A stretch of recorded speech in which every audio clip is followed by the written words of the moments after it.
एक निजी टीवी को इंटरव्यू देते हुए पाकिस्तान के साबिक वजीर आजम और पीटीआई के सदर इमरान खान ने सनसनीखेज बयान दिया है, जिसके बाद पाकिस्तान की सियासत में घमासान मचा हुआ है। इमरान खान ने कहा है कि ये असल में पाकिस्तान का मसला है, एस्टैब्लिशमेंट का मसला है। अगर इस वक्त एस्टैब्लिशमेंट सही फैसला नहीं करेगी तो मैं आपको लिख कर देता हूं कि तबाह होंगे और फौज सबसे पहले तबाह होगी क्योंकि मुल्क दिवालिया होगा। इमरान खान ने मजीद पेशगोई की है कि अगर अवाम ने मौजूदा हुकूमत में शामिल लोगों को इख्तिदार से न निकाला तो मुल्क के न्यूक्लियर असासे छिन जाएंगे और दुरुस्त फैसले न किए गए तो पाकिस्तान के 3 टुकड़े हो जाएंगे।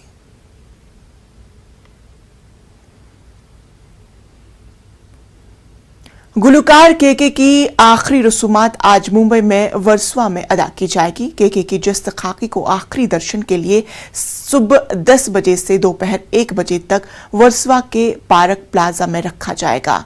इसके बाद वर्सोवा के शमशान घाट में केके की आखिरी रसूमात अदा की जाएगी। वाज़ेह है कि बुध के रोज कोलकाता में एक कंसर्ट में परफॉर्म करने के बाद केके की अचानक तबीयत बिगड़ने गई, जिसके बाद उनका इंतकाल हो गया। गीतकार कृष्ण कुमार कुन्नथ यानी कि केके साहब इस दुनिया में नहीं रहे। हम आपको तस्वीर दिखाते हैं, हम उनके घर के बाहर हैं और अंतिम दर्शन का जो समय तय किया गया है वो 10:30 बजे से लेकर के 12:30 बजे तक होगा और 1 बजे अंतिम यात्रा इसी सोसाइटी से उनकी निकाली जाएगी।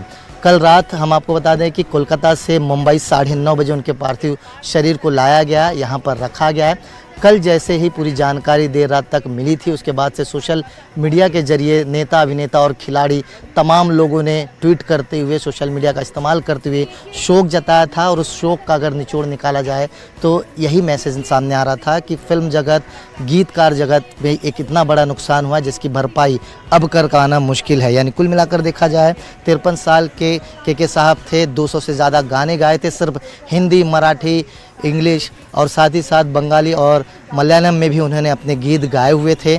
उनकी यादें लोगों के जहन में रहेगी और अंतिम विदाई की, जिस तरह से मैंने कहा कि 1 बजे का समय तय किया गया है, वर्सोवा इलाके से वर्सोवा शमशान भूमि में जो उनके घर से महज 5 मिनट की दूरी पर है, वहाँ पर उन्हें ले जाया जाएगा और अंतिम संस्कार की विधि को पूरा किया जाएगा।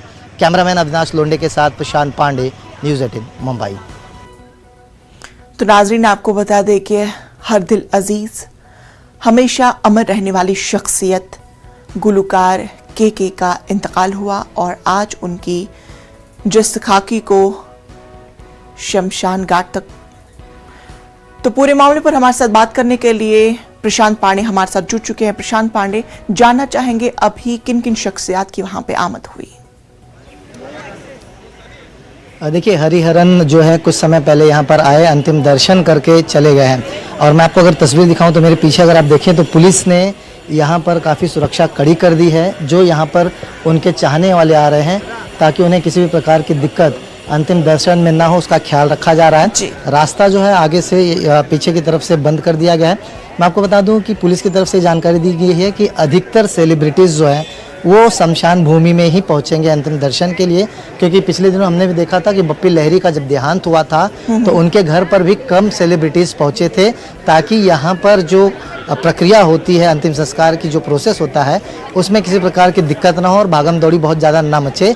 इस बात का ध्यान में रखा गया और यही वजह है कि शमशान भूमि में हमें ज़्यादा सेलिब्रिटीज़ देखने को मिलेंगे जो उनके चाहने वाले हैं। हालांकि वो अभी भी यहाँ पर आप देखें तो गेट पर कुछ लोग यहाँ पर खड़े हुए हैं जो अभी अंदर जाएंगे और वहाँ पर अंतिम दर्शन जो है वो करेंगे। और जो परिवार की तरफ से तय किया गया समय है 10:30 बजे से लेकर 12:30 बजे तक अंतिम दर्शन के लिए पार्थिव शरीर अंदर रखा गया है।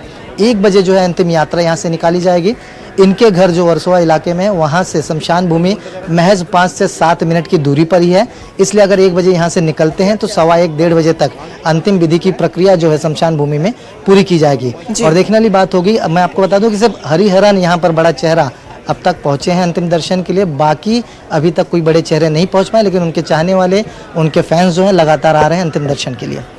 प्रशांत, ये बताए कि क्या कुछ अंदाजा लगाया जा रहा है कि कब तक उनकी जस्त खाकी को आखिरी मंजिल तक पहुंचाया जाएगा? देखिए, परिवार की तरफ से कल ही ये तय कर लिया गया था कि सवेरे 10:30 बजे से लेकर के 12:30 बजे ये 2 घंटे का समय जो है अंतिम दर्शन के लिए पार्थिव शरीर को रखा जाएगा उनके ही वर्सोवा निवास पे। और 12:30 बजे के बाद जो एम्बुलेंस यहाँ पर लाई गई जिसे फूलों से सजाया गया है, उसमें उनके पार्थिव शरीर को रख करके शमशान भूमि की तरफ 1 बजे का समय तय किया गया ले जाने के लिए। जिस तरह से मैंने कहा कि 1:15-1:30 बजे का समय है, फाइनल है, जब अंतिम संस्कार की विधि वर्सोवा शमशान भूमि में पूरी की जाएगी। तो चलिए प्रशांत पांडे, आप इस खबर पर अपनी नजर बनाए रखिए। तफसीलात के लिए आपका बेहद शुक्रिया। जम्मू कश्मीर के शोपियां में एक निजी गाड़ी में धमाका होने की वजह से 3 फौजी जवान जख्मी हो गए। जख्मी जवानों को अस्पताल में दाखिल कराया गया है। इस ताल्लुक से आईजीपी कश्मीर का कहना है कि धमाके की नौयत का पता लगाया जा रहा है। धमाके की वजह से गाड़ी को काफी नुकसान पहुंचा है।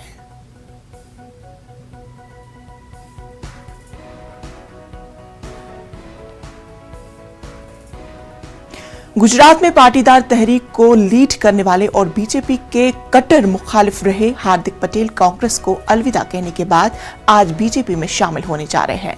हार्दिक पटेल अपने 15,000 कारकुनान के साथ आज दोपहर बीजेपी में शामिल होंगे। पाटीदार लीडर हार्दिक पटेल ने बीजेपी में शामिल होने का पोस्टर भी जारी किया है। हार्दिक पटेल ने 18 मई को कांग्रेस से इस्तीफा दे दिया था।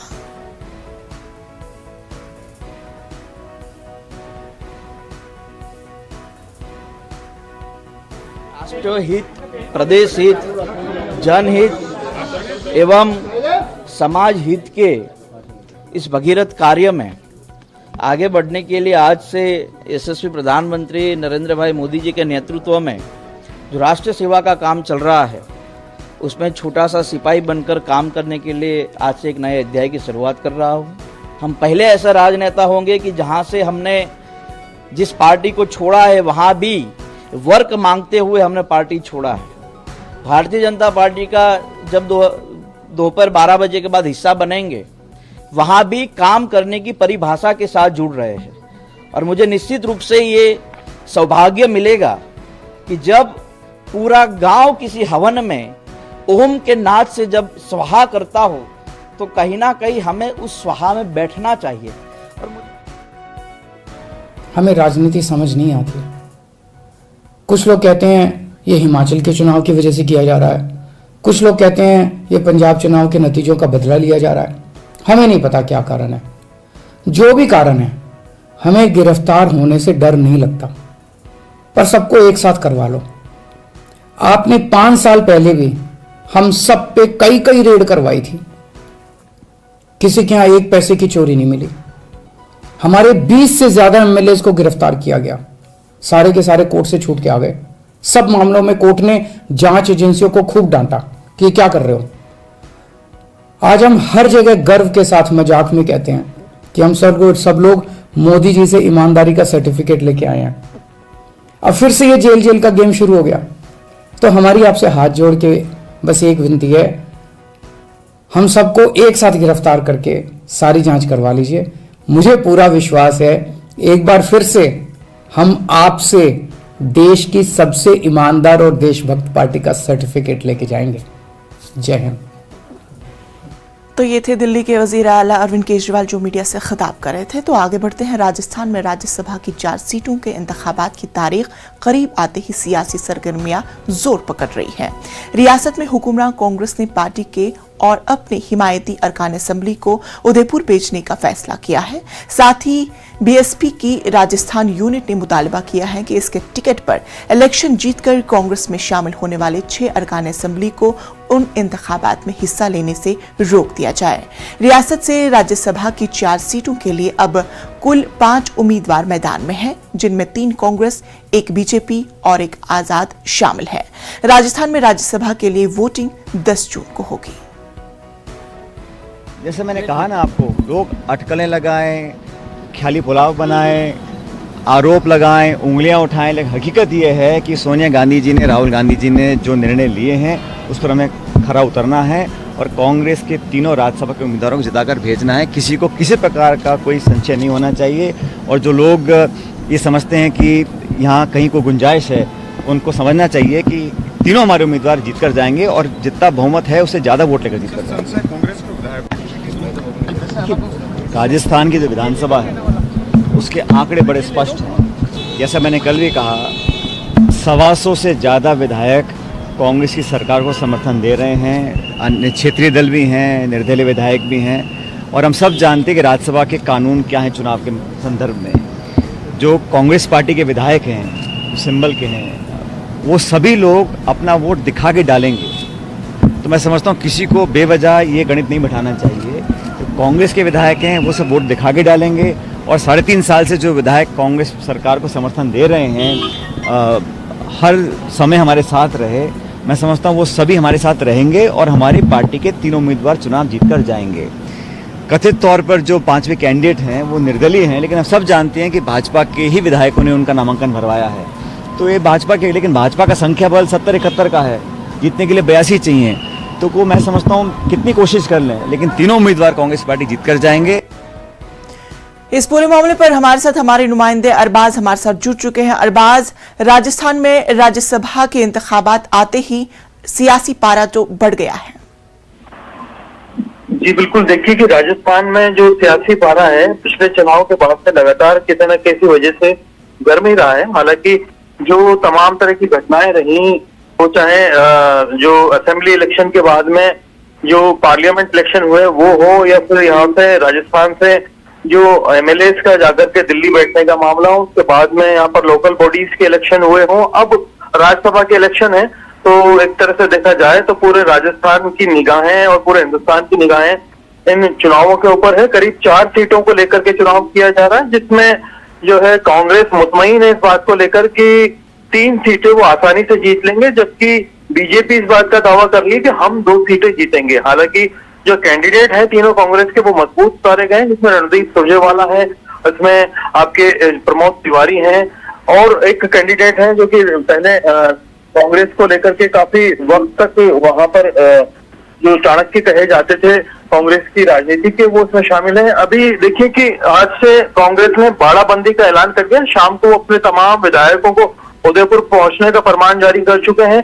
चार्टर के जरिए तमाम विधायकों को उदयपुर पहुंचाने की तैयारी की जा रही है। अभी फिलहाल जयपुर के होटल फिराक सामेर में 2 दिन से एक बड़ा मंथन इनका चल रहा था विधायकों का। उसके बाद में आज शाम से विधायकों को जो है बाड़ेबंदी के लिए उदयपुर पहुंचा दिया जाएगा। वहां पर ताज अरावली नाम से एक होटल है, जिस होटल में कांग्रेस में जो है चिंतन शिविर रखा गया है। चिंतन शिविर एक तरह से देखा जाए तो बहाना है, और मकसद ये है कि तमाम विधायकों को एक जगह इकट्ठा करके रखा जाए, क्योंकि हमारी की जो एक तरह से शक है बड़े नेताओं को, क्योंकि अगर देखिए कि पूरी पार्टी का नाम खराब होता है। बड़े नेता हैं जिनको जिता करके भेजाने की जिम्मेदारी है दिल्ली में, और बाहरी नेता भेजे गए तो आला कमान ने बड़ा विश्वास करके भेजा होगा कि इनको जिता करके आसानी से अशोक गहलोत ले जाएंगे।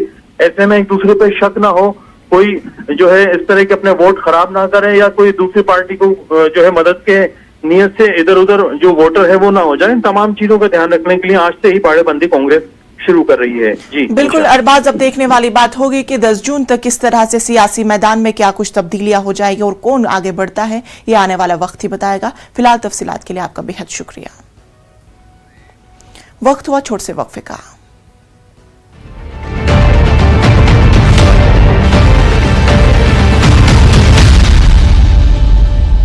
अब खबर आंध्र प्रदेश की, जहां विशाखापट्टनम में बुध की शाम एक शॉपिंग कंपनी के गोदाम में आग लग गई।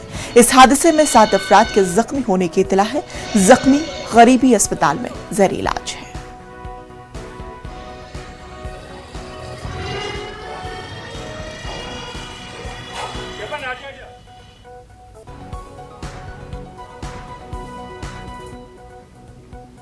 आंध्र प्रदेश के वजीर आला जगन मोहन रेड्डी आज दिल्ली के लिए रवाना होंगे। जगन मोहन रेड्डी वजीर आजम नरेंद्र मोदी से मुलाकात करेंगे। ऐसा माना जा रहा है कि जगन मोहन रेड्डी रियासत के ज़ेर इल्तिवा मसाइल पर पीएम मोदी से तबादुले ख्याल करेंगे।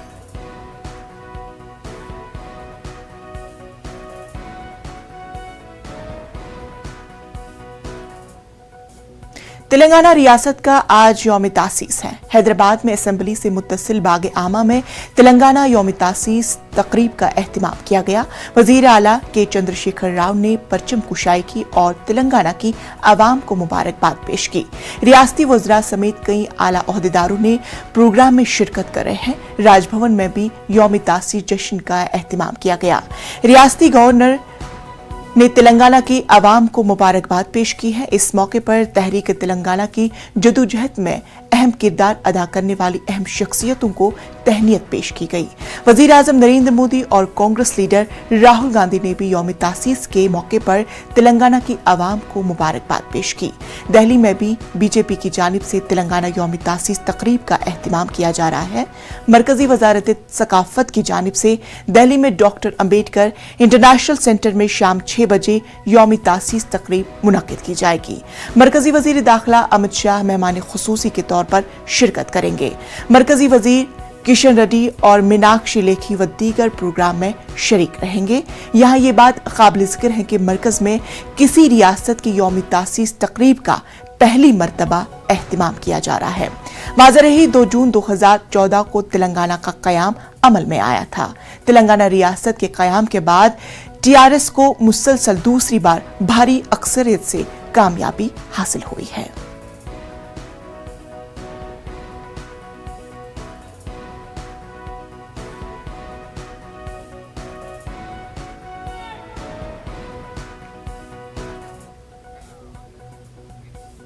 दस जून को होने वाली राज्यसभा पोलिंग में क्रॉस वोटिंग के खदशे के दरमियान कांग्रेस आला कमान ने हरियाणा के अपने 31 अरकान असेंबली बशमूल सीनियर लीडर भूपेंद्र सिंह हुड्डा को आज दिल्ली में मीटिंग के लिए बुलाया है। विनोद शर्मा और कार्तिकेय शर्मा ने हरियाणा से राज्यसभा के लिए आजाद उम्मीदवार के तौर पर अपने कागजात नामजदगी दाखिल किए हैं। शर्मा को हरियाणा में जेपी के 10 एमएलएज की हिमायत हासिल है और इम्कान है कि उन्हें बीजेपी के साथ साथ कई आजाद एमएलएज की भी हिमायत हासिल होगी। कांग्रेस के उम्मीदवार अजय माखन हैं।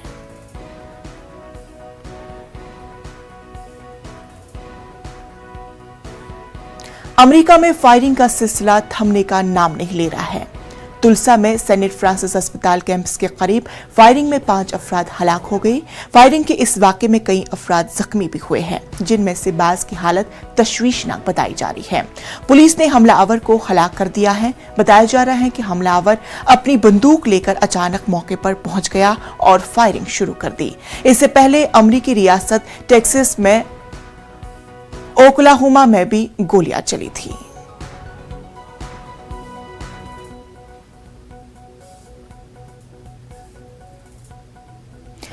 अमेरिकी सदर जो बाइडेन और उनके कौमी सलामती के मुशीर जैक सल्वान आज व्हाइट हाउस में नाटो के सेक्रेटरी जनरल जेनिस स्टोलनबर्ग से मुलाकात करेंगे। स्टोलनबर्ग ने बुध के रोज अमेरिकी वजीर खारजा एंटोनी ब्लिंकन से मुलाकात के बाद सहाफियों को बताया था कि वो आने वाले दिनों में बर्लिन में स्वीडन, फिनलैंड और तुर्की के आला हुकाम के साथ एक मीटिंग बुलाएंगे, जिसमें स्वीडन और फिनलैंड की दिफाई इत्तेहाद में शमूलियत पर तुर्की की मुखालफत पर तबादुले ख्याल किया जाएगा।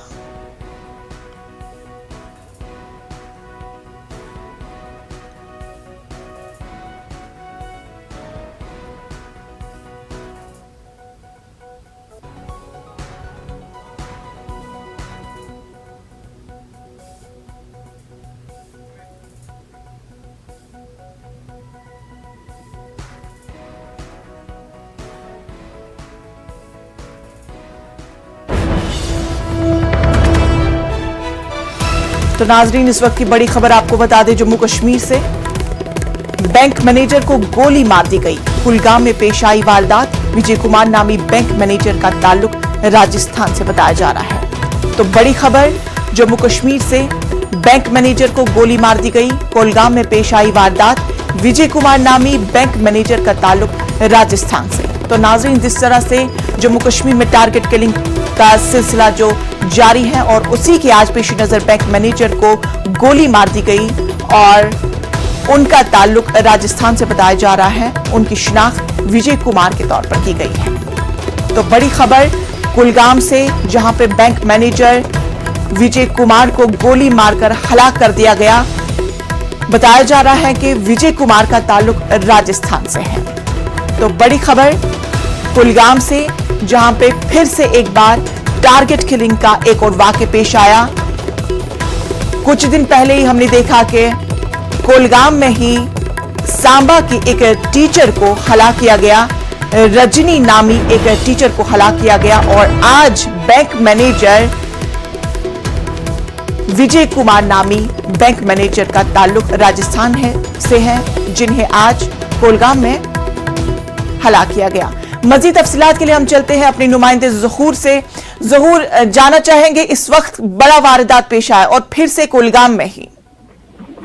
मैं आपको बताऊं कि ये अभी अभी का वाकया है और यहाँ कुलगाम एक जगह है, यहाँ पे विजय कुमार जो इलाकाई देहाती बैंक के मैनेजर हैं, उनको मुसल्लह अफराद ने गोली मारकर जख्मी कर दिया है।